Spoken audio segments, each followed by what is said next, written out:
Good morning, everybody. Welcome to the last Consultants Corner of this season. We've gone on a 2-year journey together, trying to answer your questions about equipment and bidding and all kinds of related topics.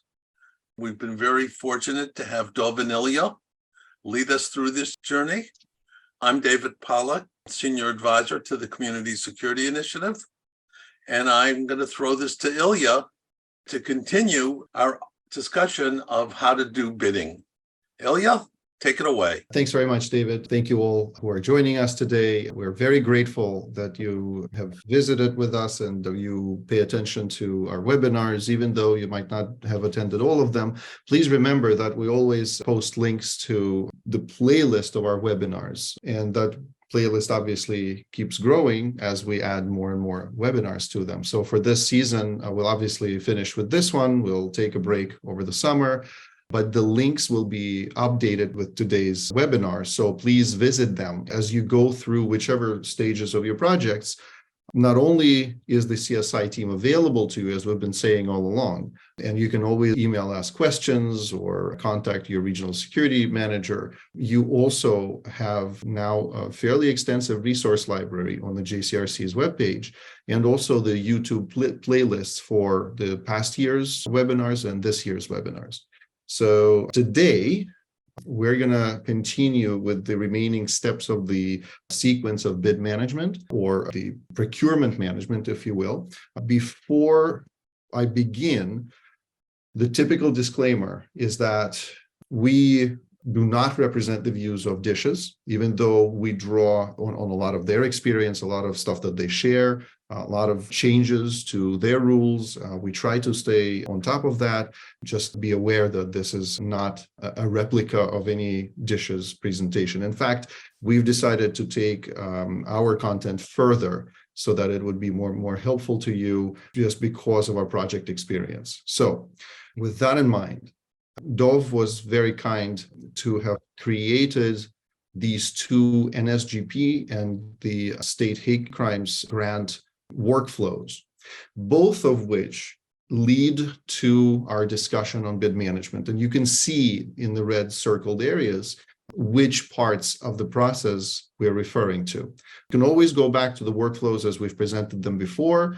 for either an SGP or the state grant. Just double check yourself, make sure that you haven't missed any steps in the process, because remember that unfortunately a lot of friction happens if you have missed certain steps. And friction could be both within your project, or friction can be, delays could be in your communication and approvals from the granting agency. So just be aware of this and double check yourself. So today we will be covering steps 4, 5, and 6, right? We have talked about steps 1, 2, and 3. That was 2 weeks ago in our last webinar. So I welcome for you to refer to that as I think that is already on the website and linked within the playlist. We'll do steps 4, 5, and 6. As you can see, we have tried to demystify the sequence of things that you need to be doing. And I'm sure that as you look at these steps, you might recall your experience if you have already done some security projects under grants, that maybe some of your steps in the past didn't follow the same sequence. So this is based purely on our experience with facilities similar to yours. It also is based on just the way bids are managed with all sorts of contractors to get the optimal results. Now, here is where I kind of use this concept of check but verify. So as you follow along, right, please throw some questions to clarify things for you, put it in the chat as you typically would. And at the end of the presentation, we'll try to cover all of your questions. One other caveat, Ilya. Yes, David. All of our experience is based on working with the Division of Homeland Security and Emergency Services, with the NSGP, and they also did the 2018 and 2019 hate crimes grants. Mm-hmm. We do not have any feedback on the new hate crimes grants. that are administered by the Division of Criminal Justice Services. They have very few program managers. Fortunately, I spoke to the commissioner last week at John Jay College, Ilya's alma mater. They are in the process of adding additional people. So the statement, contact your program manager and ask them questions, is still valid. But if you get strange answers, everyone's going to be in training. And make sure to go back to your local CSI regional security director and let us know what you're having problems with, and we'll see what we can work out. That's perfect. Thanks, David. Year to year, I've noticed, and I'm a little bit more distant from the interaction with both the state and the federal granting agencies, but year to year, I've noticed that there are, if not holistic changes, but some changes do take place.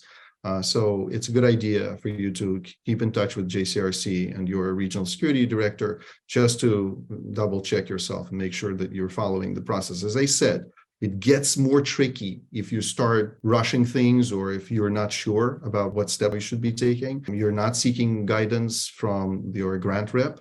It gets a little bit more tricky. And I'll point out a couple of items here as we move through these steps. Now, placing ads.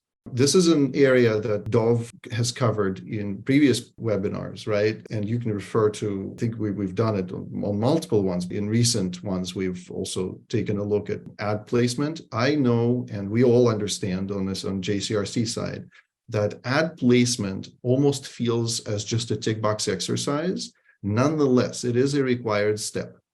We also are aware that in many cases, I'm not going to say in all cases, but in many cases, placement of ads, while it does cost money, does not produce direct replies from someone who has seen the ad organically in a paper or in a digital publication or in both, whatever. It doesn't generate those responses, and so additional steps need to be undertaken. Now, please remember, you still have to place the ads, and you have to both be concise in that ad. And this is why we're giving you this example, but you also have to have just some basic attributes. And this is a template that we've used in our previous webinars, and we've shared it with the community. I believe even the JCRC's website has a template like that. I think it's taken from there. But the point is, place the ads. It's part of the process. And if you're seeing that you are not receiving sufficient number of bids or any bids, please be in touch with us. And even though we don't refer directly to certain contractors, we can help you spread the ad around. Now, it's always good once you've placed the ad to have a copy of it, a digital copy of it, so that you can draw attention to this ad through your own resources. We've seen that most success that members or different organizations in the community have had is once they've placed the ad, they tick that box, then they take the digital copy of the ad, and then they start sharing it around in the community, just saying, can you please help me just deliver it to the integrators or contractors that you have worked with before, right? If you have contractors that you had in mind, they still need to follow the formality of replying to the same email address that's provided in the ad, but you can just share the ad itself with the contractor, obviously under the assumption that not everybody has access to that newspaper where the ad is placed, and not everybody will be able to read it and respond organically. So you always have that option. I have recently seen a very good example where an executive director at a Jewish center has a separate working group where they communicate with different executive directors from various facilities in the region by kind of grouping their resources, pulling their resources together. That executive director was able to put together her own spreadsheet of different contractors, both who did a good job and some of those contractors that nobody likes, that may not have done a good job, and they have pulled their resources and they can all refer to that list. So there are ways of building up your own list of vendors. However, like I said, I don't want to belabor the point. The ads must be placed. Let's move on. There are, in our humble opinion, 3 simple rules for package distribution. And we're talking about, you've placed the ad, you now have someone who's replied to the provided Gmail or whatever email address in the ad. You can follow these rules once you've received an inquiry for the RFP package or for scoping information, whatever, right? So once a vendor, a contractor expresses interest by sending that email to the provided email address, there are three things you should be thinking about. First is clearly define the distribution process. Through my experience, both with JCRC and beyond, and I've done a lot of projects around New York City and also outside of New York City, contractors sometimes get very finicky. If they have not received the RFP package around the same time as other bidders, if there's a delay with distribution or lack of uniformity, right? One of the contractors or a few of them may actually pull out of the bid and they may say, we're not being treated fairly. I've seen this happen firsthand. I'm not going to say that this becomes litigious, but in big projects, much larger, with much larger value, I've known contractors to even go to court just to make sure that there is no preferential treatment. And so in order to avoid any conflicts, any preferential treatment or assumptions of preferential treatment, clearly define the way you will be distributing the RFP. Now, when somebody replies to your email and says, I'm interested in this project, that doesn't mean you have to be sending the RFP to them right away. You have a little bit of time to see if you have at least 3 replies, right? Once you have the 3 replies, it makes sense to send the RFP package to all the bidders at the same time.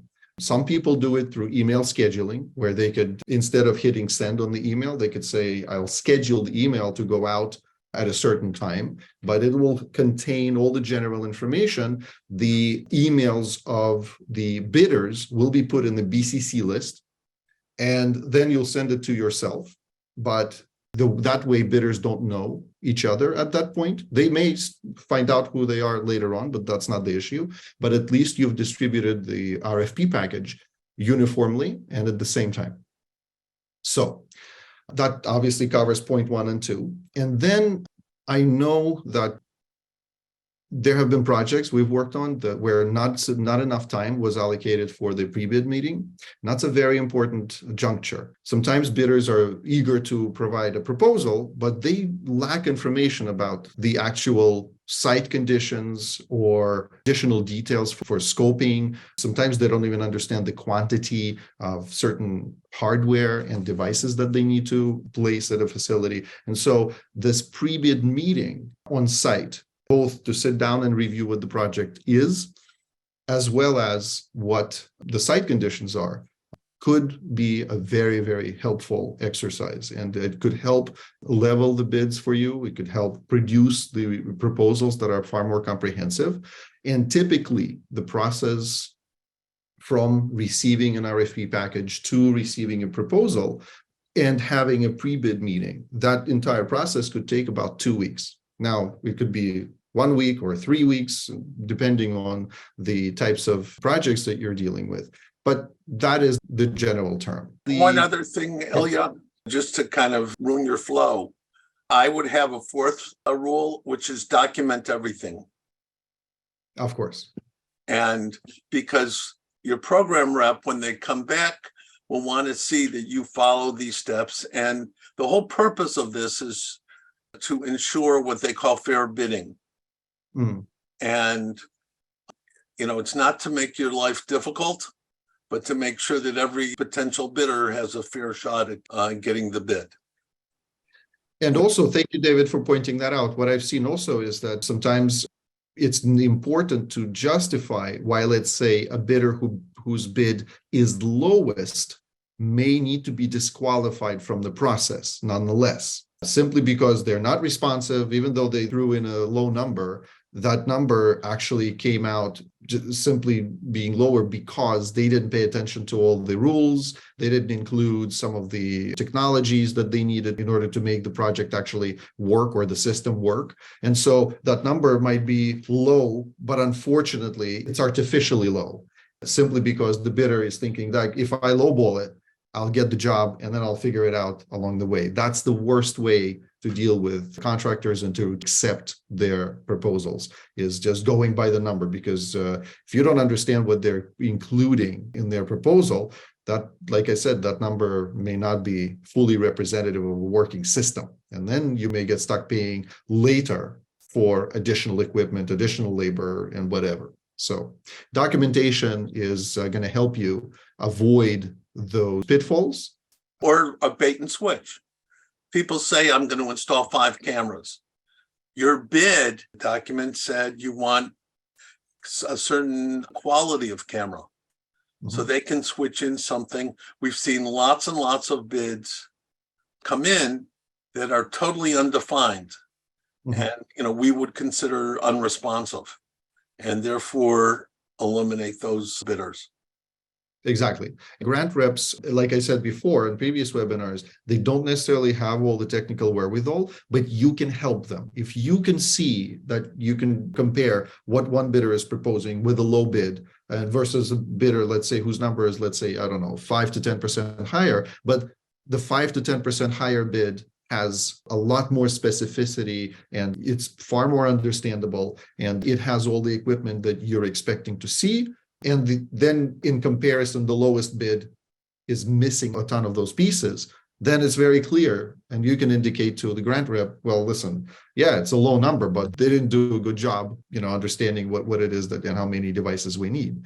So that will save you again from further friction when you need the project to go ahead and to be approved by the grant rep. They will require you to demonstrate what have you done, what was the process. So as you go along these steps, please remember to document everything. What I noticed is that people will often use emails and email communications between themselves and, let's say, individual bidders. Be careful because email trails can get very lengthy and difficult to find. Typically, you want to isolate communications into folders within, let's say, on your desktop or wherever you will keep the project folder, by bidder, by date, so that you know when certain communications have come through, so that you have the sequence of events and so on and so forth. But you can certainly use email. It's just, so for some people, it becomes cumbersome to go back, let's say 2-3 months later and try to figure this out, how to justify things. Circling around, why we advise you to just open up a separate Gmail account for this process. And that therefore it's not mixed in with the rest of your emails. Or there is such a process that's called request for information, RFI, which is a standard rule, standard practice among contractors of all sorts of trades in New York and across the world, really. You have to give the bidders, prospective bidders, time to clarify any items in advance of sending their proposal. The way it's typically done, we're simply suggesting one approach. If it's too cumbersome, if there are any questions you'd like to ask, please reach out to us and we will help you offer clarification for that. The way it's done is you receive, let's say, you give bidders a certain period of time. You say, within a week, we want your RFIs, right? And then you close that process. So after a certain deadline, no more questions, okay? So if you had your fair chance, let's say all the questions are submitted, right? That will give you an opportunity to aggregate them into a single spreadsheet. And then without naming who asked what question, because that's irrelevant, list all the questions from all the bidders in one document, and then list all of your answers to those questions. And then once again, send it to all bidders at the same time. That helps, again, make sure that you're fair with everyone, that you're communicating at the same time, and to avoid any confusion later on. You still have, and we suggest to include in your RFP letters, and we've gone over what the RFP letter looks like and scoping documents, to tell the bidders to not assume anything, because they will have to pay for their assumptions, not you. But the way to reply to bidders is best in the tabular format, where you provide everybody's question and your answers to all the questions. I mentioned before that pre-bid meeting should include a table discussion and a site walkthrough. No need to belabor this, just remember that should be included. This is when, through this process, you should start monitoring behaviors and punctuality. Now, I know around New York Metro, people sometimes are a little bit more abrasive, they're a little bit more impatient. It's understandable because, let's say, for example, contractors, they have a ton of projects to work with. I'm a huge advocate for good contractors who know what they're doing, who can deliver good value, but unfortunately don't have enough time to spend on every bid, right? So yes, understandable. But this is when it's a time for contractors to shine, to demonstrate how they can manage your expectations. whether they're punctual in their replies and all of their actions as they navigate the way together with you through the bid process, whether they're generally nice when they communicate to you. I notice a lot of unnecessary sarcasm, unnecessary, just rude replies and things like that. So you should monitor that, because behaviors of contractors will later show themselves during the project. Right? So you want to make sure that you're not only reacting to the total fee or to total price of the project, how competently the proposal is put together, but also to the behavior of people you're going to be dealing with. Because if the contractor is difficult to deal with, even during the bid process, you're probably going to have the same situation during the implementation.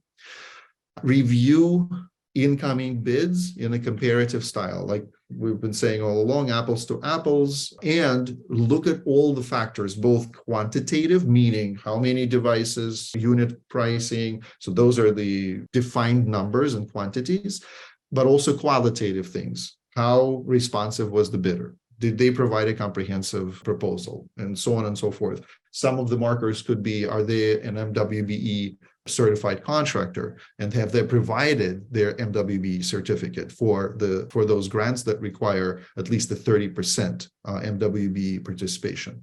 And so this is where you can, and I'll show you the bid scoring matrix, where you can actually go through and score each bidder based on their submission, based on their proposals. Like I said, typical pre-bid meeting takes about 3 hours. Why? Because you need to sit down at the table. People sometimes are late. Not all meetings start on time, as you know. You need a little bit of time to break the ice with everybody. You will probably have a conversation, and then you'll have a walkthrough, right? So you want to be generous with the time you devote to this. It doesn't have to last three hours, but you should plan for this to last 3 hours. Sometimes you could finish sooner, but your aim should be to not go beyond the 3-hour mark. It's useful from your side to have at least 2 representatives. I always, even though I've been a consultant for a long time, I tend to struggle when I have to listen actively and also take accurate notes and be attentive to different voices at the table, and also share information, shuffle through documents, things like that. So in a setting where there's a group conversation, it's good to have another colleague of yours as a backup to take notes or remind you of, let's say, time constraints or of other things. 2 people are generally better, and you'll walk away with better results, more memory, more information retained, and a better assessment of how this meeting has gone and which of the bidders impressed you or did not impress you. Dov and I had a conversation about this bullet 3, where we recommend ideally to have all bidders for a specific scope at the same time, coming to your site. We understand that it's not yet a common practice in the community. However, that's our recommendation. If you can find the time and figure out a way of how to get all the bidders to the table for the pre-bid meeting for a specific scope that they're going to be bidding on at the same time to your facility and do the walkthrough, that's the best way to evaluate everybody's behaviors, how they're taking notes, and to share all the information with them at the same time. Otherwise, if you're doing piecemeal communication with different bidders at different times, you're definitely not going to be as accurate and as consistent with your information sharing as you would be if you were in the same meeting. You should also incentivize those bidders that will come to you. Hopefully, it's all those bidders that are looking to bid for a certain scope to take active notes, to also listen, make sure that they walk away with a decent knowledge about your facility, what the project entails. All bidders for one scope. Imagine you need to do doors. So all door bidders should show up at your site for a site walkthrough. That doesn't mean you also need to bring all the access control and video surveillance and intrusion detection bidders, all security technology bidders at that same time. So, because that's a different scope. Door bidders typically only do doors. Same for window film. There's a different collective of bidders who do window film. Then there's a different collective of contractors, bidders who do security technologies, right? There are different companies that do training. right? That's also covered by the grant. Different companies that do security guards, right? And so for each individual scope, you want to bring those bidders for a site walkthrough. And that's where you have to manage your own expectations, your own schedule in terms of how long your bid process will take if you have multiple projects. What is the sequence? And we talked about that during the previous webinar. So all of those questions are best handled by a competent project manager, but those are the things that will help you avoid mistakes later on. And like I said, the rest of these bullet points, project introduction, RFP document review, questions and answers, and site walkthrough are just part of the process of the pre-bid meeting. So when the bids come through, hopefully as part of your RFP package, you either have listened to us already, and we've been talking about it now. This is the second year that we're talking about this point, is that it's best to require that bidders who want to provide proposals use your own bid forms in your own format dictated by your team to provide unit pricing, model numbers, and what have you, right? We've given you a lot of information to how this is structured. I've given you some examples of what those bid forms look like. And we do have a document, I believe, if it's not shared on the website yet, just ask your regional security manager. Using your own bid forms helps you do an apples to apples comparison, because otherwise, what we've said before, one bidder will say, here is my breakdown, here's my labor, here's my cabling, here is my units, here are the model numbers, and so on and so forth, and here are the line item prices. And another bidder for the same scope will say, I'll install all of this for $100,000 without providing any of those details that the other bidder provided. So how can you level the bids? It's impossible. And here is the juncture when you will realize that you've just wasted, they have wasted your time. Okay, now you're stuck. You have to go back to one of the bidders and tell them, no, you didn't follow the format. I want you to produce information the way it should have been produced, and look at how these bidders have done it. And let us tell you what the format should be. And that communication could generate some, negative back and forth, obviously wasted time, delay the process further down the line, and just complicate things when the bids start coming through. And then the bidder that gave you all the breakdown may say, well, why am I being punished? I was hoping that I've given you the proposal. I was expecting a fast decision. And now because you didn't communicate with another bidder properly and you didn't give them the format, I have to sit and twiddle my thumbs. And a lot of companies today put a small caveat at the bottom of their document. They say, my proposal is valid for only 30 days. After the 30-day period, I have every right to change my pricing. So they technically can use that rule. And if you cause the delay, or if another bidder caused the delay, you might get yourself, again, yet in another set of trouble. So that's why bullet 1 is so important, okay? Bullet 2, again, we've talked about it quite a bit. Bid leveling is done across multiple factors, okay? And I mentioned qualitative and quantitative, okay? Here's a list for you. You can stop the video when you review it in the recorded format, or I'm sure some of you are taking screenshots or photos, whatever. This will be available to you. You can use these particular points to just build your justification for which bidder you're going with.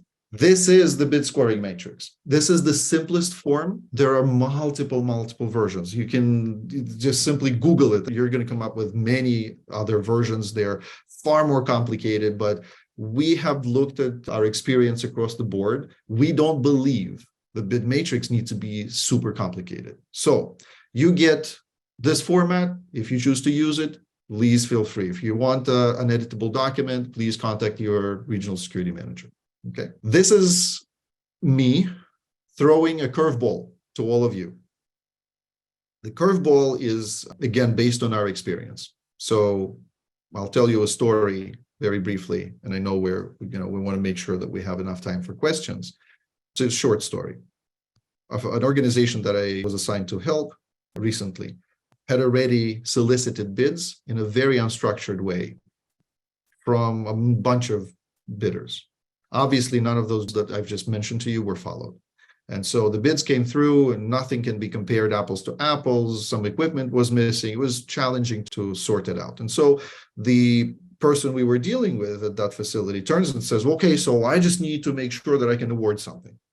Well, our answer was, no, you can't award because you don't have anything to compare. You have disparate bids with all sorts of different types of information, and none of them make any sense. And you cannot compare them. Even if you were to go line by line, nothing aligns. The pricing is different. The unit names are different. The quantities are different. So sorry, not going to work.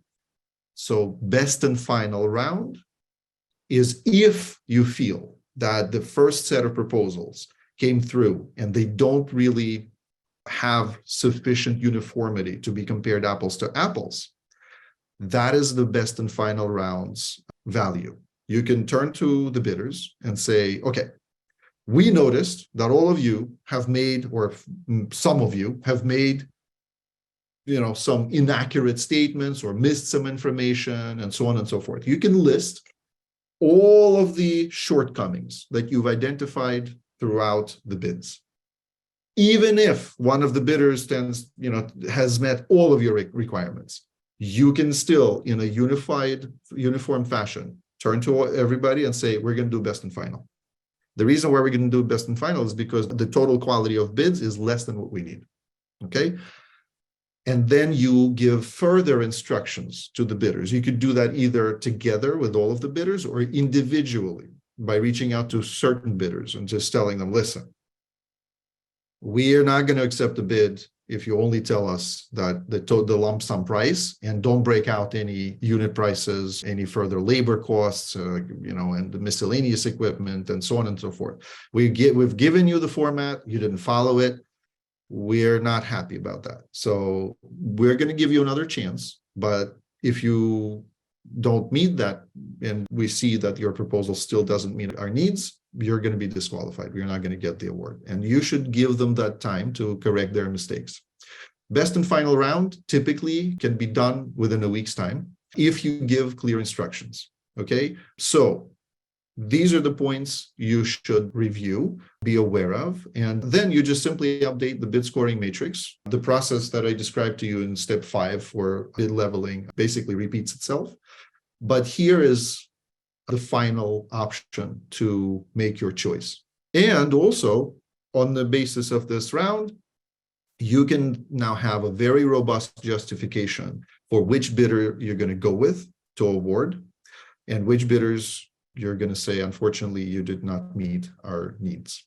And so you always have to communicate that, by the way. Don't just think that you've awarded to one bidder and then you forget about the others. To be nice, and for those bidders maybe to consider you as a client next time, in an environment where everybody scrambles for qualified, competent bidders, it's best that you continue to be nice. Even if the bidders didn't win this particular project, please come back to them, tell them that they didn't win, and also tell them why they didn't win. It's good to give feedback so the bidders learn and they can see that you actually care about communication, that next time they will actually be incentivized to work with you. If you don't communicate, and this is the bottom bullet here, just the same way as you assess bidders, they will assess you. For example, I had a client who I said, okay, here's my invoice for my services. In order for me to deliver a certain part of my project, this invoice has to be paid. We both agreed that this invoice needed to have been paid within, let's say, a 2-week period. 2 weeks go by. I have heard not a word from the client. Okay. 2 weeks go by, no payment comes through. And I have to go to the client and ask them, okay, so where is the payment? And the answer from the client is, oh, I didn't get to that yet. What is my perception of how committed that client is to working on this project? Everybody wears different hats. Everybody's busy. And a lot of people in our community are volunteers. I completely understand that. But projects are projects, and vendors don't care who's volunteer and who's not. They also want a certain type of communication, certain type of respect, certain type of management, and so on, in order for them to entertain your facility for a project next time. So communication is super important. If there are delays, or if you're going ahead of schedule, whatever that may be, please do not forget to show some respect to the vendors and communicate with them and demand the same from them. If you see a project manager, you've awarded the job, the project manager starts and you see poor communication, it's a good time at that juncture to tell them, hey, I'm not really happy about the way you're communicating with us. Can we do better, right? Make sure that you adjust that before the project actually starts going full steam. So I promised you that we'll cover these items. We're back to the full sequence. And I know that some of you have already put questions into the chat. So I'll ask Jamie to help us with questions. We're going to try to go through all of them and appreciate that Jamie is with us. Jamie's part of JCRC-CSI team. David's with us. So we'll try collectively to cover all of these questions, please. So Jamie, if you will, please share the first one with us. This is from Virginia. In the ad, it states all interested parties will be required to sign for the documents and provide contact info. Do they fill out a form? Can't you just ask for the contact info via email? Why do you need them to sign? The text of that ad can be modified based on your requirements. So the way typical process is in New York for bigger projects is that the contractor needs to acknowledge receipt of the bid. You can do that over email. To me, if I were managing the process, forget the form. Just make sure that you've sent, and you might actually say, please acknowledge receipt. Okay, that is sufficient. So if you feel like you want to deal with it completely digitally without having to, for people show up at your site, you give them a sealed envelope, that's okay, no problem. I just don't need to worry about that. Just do everything digitally and have the contractors acknowledge via email. So thank you for that question. Hopefully it helps clarify. You covered this. Won't everyone know who the other bidders are from the email addresses? You did mention about doing a blind CC, so Blind CC. other vendors don't see the email addresses. Yep. Blind CC is best, but send one email to all of them, just blind CC and address to yourself. But blind CC list will contain the emails of the bidders. Now, you should not really worry that bidders know each other or don't know each other. When they come for the pre-bid meeting, they'll know each other anyway. So it's not really all that important, okay? And I'll tell you more. On even huge projects like Hudson Yards in New York City, right? Bidders know the market very well. It's actually quite a small market for security contractors, right? And so they'll probably figure out either through some equipment suppliers and through some other sources they have who the other bidders may be, okay? So then they all know each other anyway. So I don't want you to worry about whether they know each other, to keep that information a secret. Actually, you should be quite transparent, okay? When people come for the pre-bid meeting, all of them are at the table, let them look at each other. They'll probably say hello, talk about their families and how the last baseball game went, because they probably hang out outside of work, okay? So don't worry yourself with that. And there's an advantage to letting bidders know that you're doing competitive bidding. Yep. And they may give you better prices. They are incentivized, if they want the job, to actually complying with whatever you've asked for. And actually, some of the bidders who are less prepared, let's say they're a smaller company, maybe are not familiar with this type of process, specifically with your community, they might actually be nudged by how prepared the other bidders are to say, wait a second, we got to up our game here and make sure that we deliver sufficient, good-looking proposal and responses and behaviors so that we look as professional as the bigger companies, right? So this helps to make the process a lot more straightforward. So thank you, David and Jamie, for those comments. What if none of the responses include minority businesses? How do you send out the RFP package at the same time if you need to solicit contractors that didn't respond to the ad? Okay, so there are two questions in one, it seems. If the contractors who respond are not minority businesses, you simply attribute that to the fact that the ad did not do as well through organic solicitation, if you will, through that published resource. So that's when you revert to that other process, more grassroots process, where you start asking for qualified contractors through your peer community, right? And you also engage with JCRC and ask them, hey, I'm looking for bids. Nobody replied to my ad. Can you please help me? And so JCRC regional security managers, they might be able to help you to spread the ad among bidders who are qualified. You can say whether for a specific project you need an MWB certified contractor. Fine, no problem. So just engage with your community and also with CSI regional security managers. We have at least one, if not two episodes on MWBE contractors and how to do the MWBE. Remember that for the hate crimes grants, you need either to spend 30% of the $50,000 on an MWBE contractor, or you need a waiver. Waivers are very difficult to come by. So again, document, and we have ideas, specific ideas to help you do that. Could you please repeat that second part of the question? How do you send out the RFP package at the same time if you need to solicit contractors that didn't respond to the ad? No problem. You make contact with the contractors. So if they've been referred to you by, let's say, a member of the community, whatever, it's okay to call them. It's no problem. You just alert them, hey, there's an ad.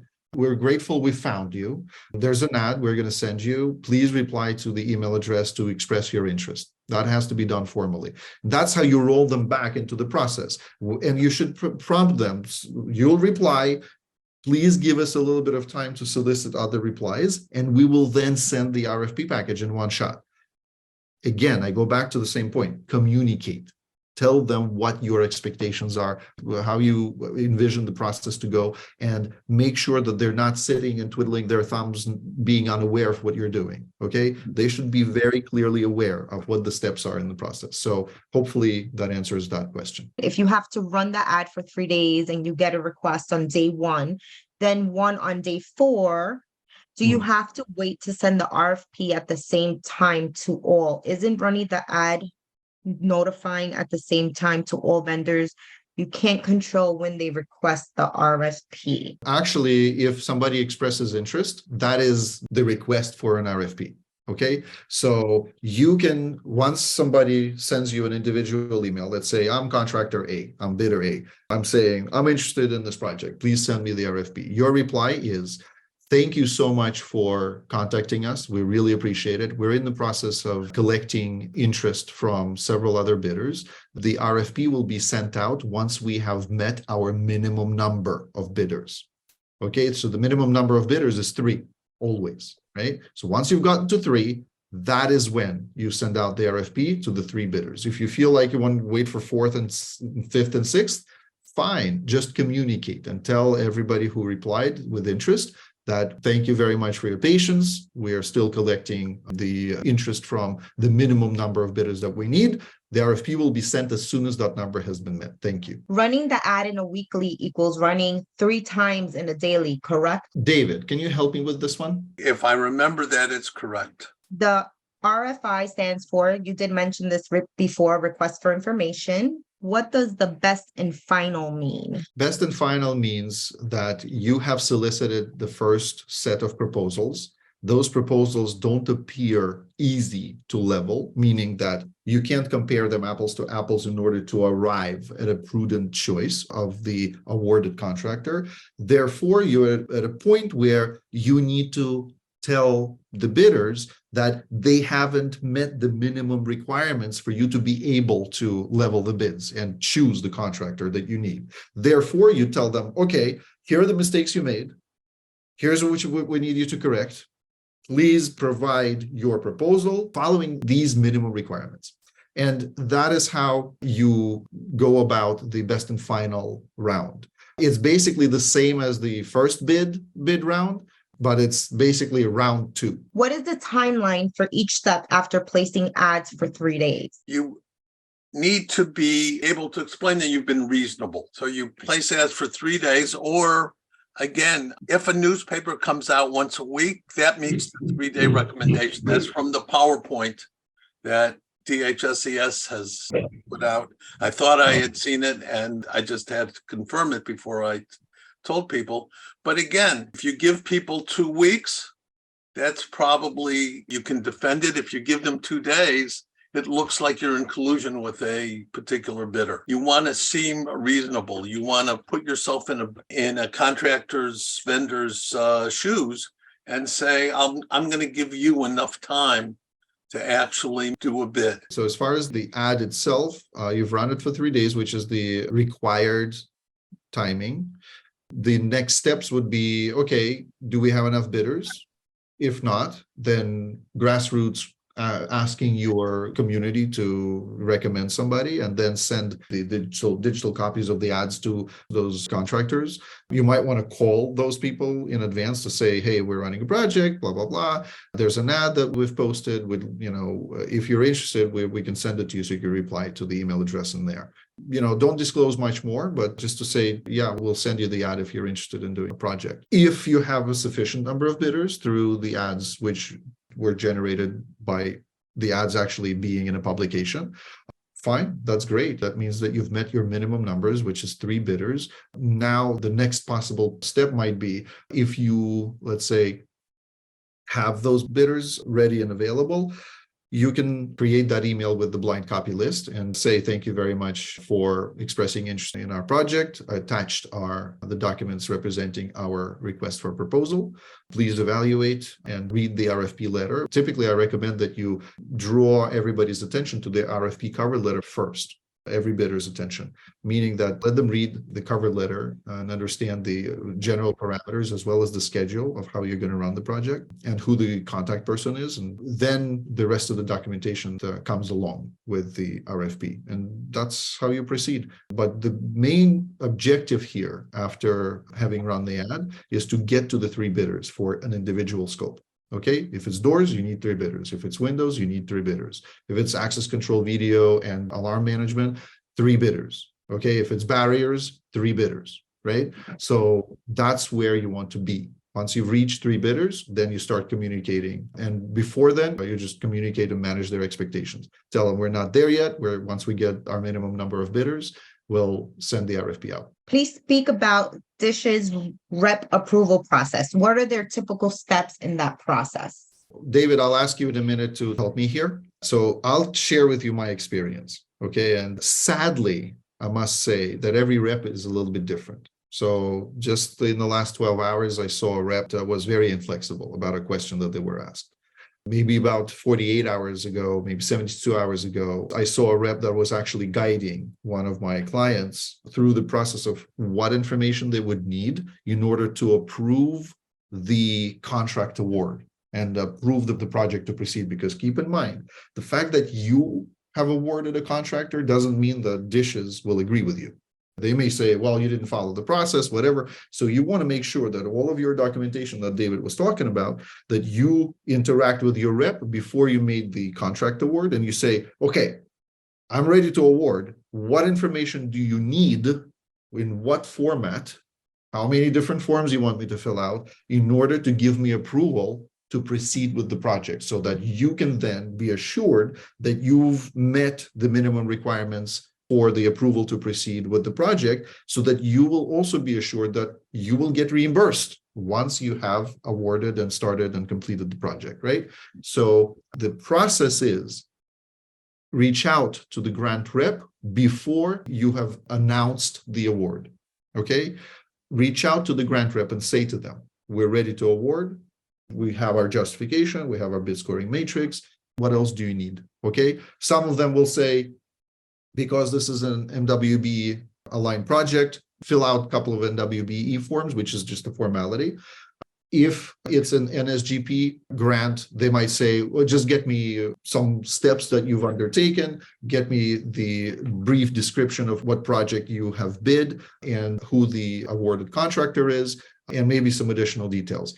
But as I said, so far, there is no standardized process in which grant reps review the petition to approve the project, but they can guide you based on their own understanding of the system what documents you need to supply. Okay. And David, here, I will turn to you for just a minute, if you don't mind, if I missed anything, if there are any Well, points that I'm not aware of. We've seen the entire gamut that people do have regular, quarterly conferences with their program reps, and they just exchange information there. We like to say, ask Mother May I every step of the way. So you have an ad ready, send a copy of your draft to your program rep, say, I'm going to place it in X publication, which is a weekly on such and such a date. Am I good to go? Because we've seen on previous Consultants Corners, people say, well, what if I didn't do this? Well, then it's within the discretion of the program rep whether to say, whoops, you violated the process, you're not getting reimbursed. We're also, the more experienced the rep, the more alternative paths to success they offer. New trainees sometimes are going completely by the book.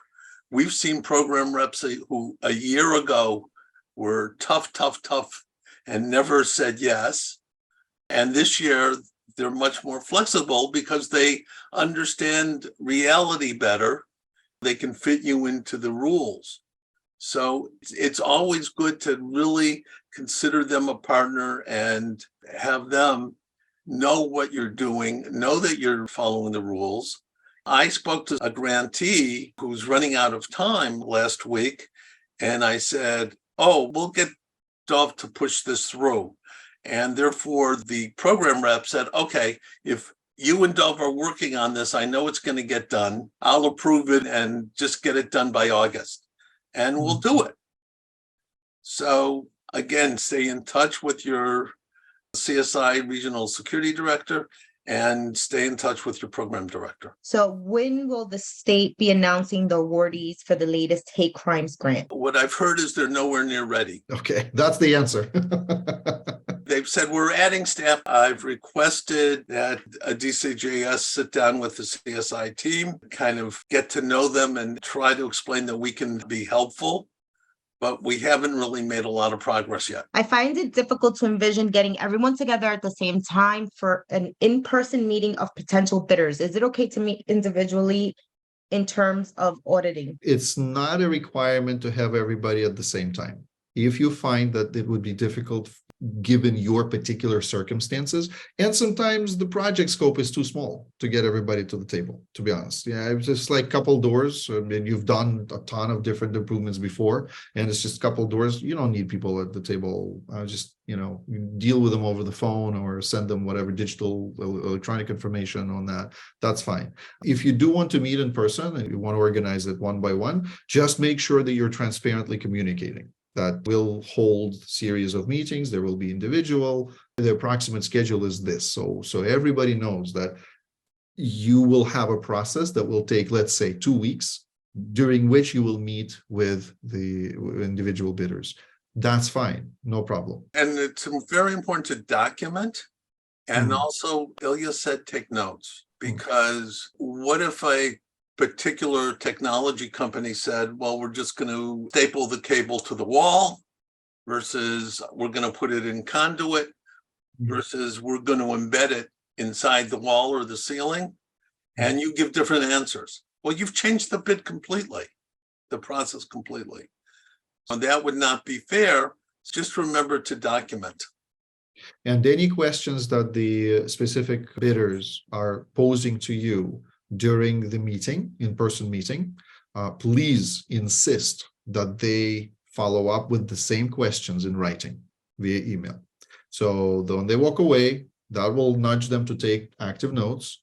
They walk away. Yeah, you've talked to them and maybe you've given them some preliminary answers, but tell them nothing is official until I see it in writing. You give it to me in writing so that I can respond to those questions to all the bidders, because it doesn't matter if one of them is asking. That means that they asked, I need to offer clarification. You need to give that clarification to everyone. Even if it's not meaningful to the other one of the three bidders, that's fine too. You just have to make sure that you're fair to everyone. We have seen door vendors list the work and provide one price, not breaking out individual costs or labor suggestions. Make them do that. And what I've seen also is that the vendor will say it's a 3 megapixel video surveillance camera with day-night functionality. And that's it. They don't provide the brand name. They don't give you model number. They don't provide product literature. All of those components, if you don't have them, prevent you from making a prudent choice. What if it's banned equipment? You don't know. What if the vendor doesn't know? And then you get to a point beyond that, you need to award the project and the grant rep is reviewing the project details and they're like, wait a second, that's banned equipment, you can't do it. Or worse yet, you installed it. Then somebody comes and says, well, you just received grant money to put in banned technology. What do you think is going to happen after that? That might be a difficult situation to unravel, to be honest with you. So not sure if you're going to get reimbursed, or even if you did get reimbursed, that will become an issue. Make sure that you interact with us. We provided to you copies of the bid forms, at least through the webinar. Those bid forms and the rules for the bidders specifically state the granularity with which they need to provide proposals to you, what types of information they need to provide. So refer to those documents and follow them. Doors have UL, you should spec out UL ratings. Then you need commercial grade 1 hardware. Are they including a panic bar or not? Commercial grade 1. Are they using mag locks? The installation of the mag lock included? Those are all things that can wildly change the bid. They might be just putting in a door, and that can be very cheap. We just installed doors in JCRC offices, and they took months and months to fabricate just to get the doors at the level of protection that we insisted on. Please insist on that specificity, because lack thereof will end up hurting you in the end. Keep in mind, the government can always audit you. They can always come back and say, okay, you've put something in, let us check it out. Let us go through all the details of your project and see how you made out, right? And if they find some inconsistencies, they may not be happy about it. That could cost you directly dollars and cents. Even more likely, though, Ilya, is that the contractor's on the site and say, well, that isn't in the scope of the project. And you need a change order, and that change order is going to cost you more. You haven't budgeted for that. And that's why we specifically included language in the general requirements that we shared with you in previous webinars, where they say that the contractor is not allowed to supply change orders, but install a turnkey system. The reason being is that unless you as the client initiate one, they own the rest of the scope. They cannot come back to you and say, oh, this is not in scope. So we introduced some language that protects you from those change orders. So again, we understand that not all of you follow all of our webinars and come to join us during each webinar, but please review the previous webinars, especially for this block of bid management, and you'll see some documents that we shared. If you can't find something, right, please reach out to the regional security director. Is there any rule to prevent a congregant from being a bidder? I would recommend strongly against it. So there are some exceptions. I know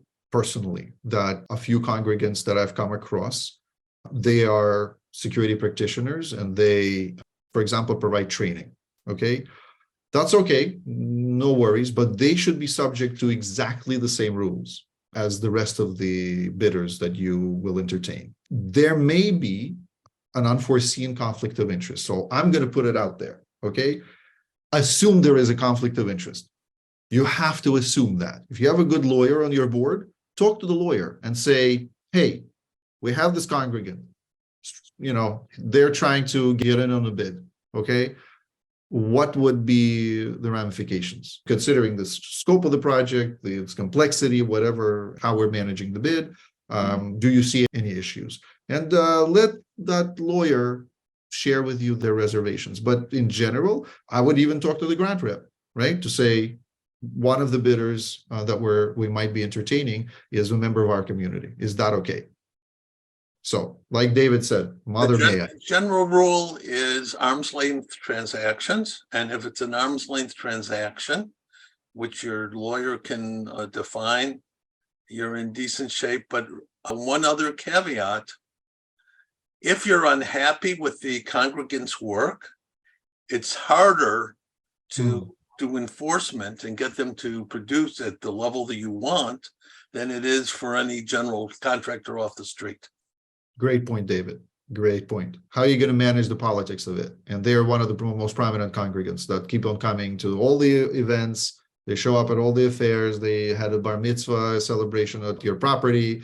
How is that going to sit if, let's say, you did not like their performance on the project? I've seen, well, actually, David and I have been at a facility in Queens, which relied on a member of the congregation. It did not look right. Whatever was installed, I can tell you, I would have questioned the installation and the whole project right there on the spot. But we weren't there for that reason. I'm just sharing. In that case, we saw too many cameras, and half of the cameras were no longer operable, and the congregant wouldn't come back to service the cameras. Not only that, the cameras were from, Yes. At the time they weren't yet banned, but they got banned by the US government. The cameras were the size of a refrigerator. I'm exaggerating, but do you want tremendously oversized cameras around your property? It has to fit the purpose of the project, but this congregant decided to oversell. They decided to take the most expensive. This is free money. I can, it's not going to cost the congregation. I can make a lot of money out of this. Exactly. And so please be aware that is there a sinister motive to just make money? Is there going to be continuity of service? Would you be able to avoid conflicts of interest? It's a tricky topic. We understand. Please talk to us on the side outside of these webinars. We'll be able to guide you. There's also a case of a rabbi who's currently a guest of the federal government because there was a vendor who was associated with the congregation and decided to give the rabbi kickbacks. That's illegal. But the guy said, "Oh, I'll help you with this. So we'll charge the government will pay." Well, the government also prosecutes. Absolutely. Very good point, David. Thank you. Okay, Jamie, any other questions? There are a few more questions. I know we're running out of time. So next question is there a way to purchase equipment for the job so that the organization can take advantage of our tax exempt status for equipment and delivery charges?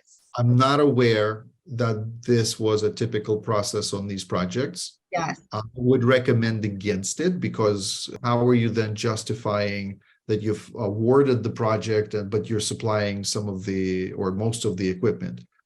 Plus, who inside your organization has the technical expertise about procurement of this equipment? I'm not aware that we have such specialists, and if there are, please come talk to us. Okay, we may have missed you. All right, let's put it this way. It's not my general experience that organizations procure equipment on their own. Typically, we require that contractors put in what's called turnkey systems, meaning that it's completely the product that they vouched to provide, and it works upon installation completely as desired by the client. Therefore, the client does not participate in installation. The client does not participate in procurement. The client simply receives a working system on their premises and can commence what's called beneficial use, meaning that the system is handed over to them. They're trained on the use of the system, and it's there to use from the point of handover, just the same way as you would buy a car. Okay, do you want to, when you're buying, let's say, a used car from a dealer, are you going to go to a dealer and say, "Hey, don't replace any parts. I'm just going to I'm going to get my own tires. I'm going to supply my own thing, but you will put a warranty on it," right? And the question of warranty is a big question. No contractor, if you supply your own equipment, will pick up a warranty for that equipment. You're going to have to warranty it yourself. So tricky. I wouldn't recommend it. Talk to your grant rep if that's the direction you're going.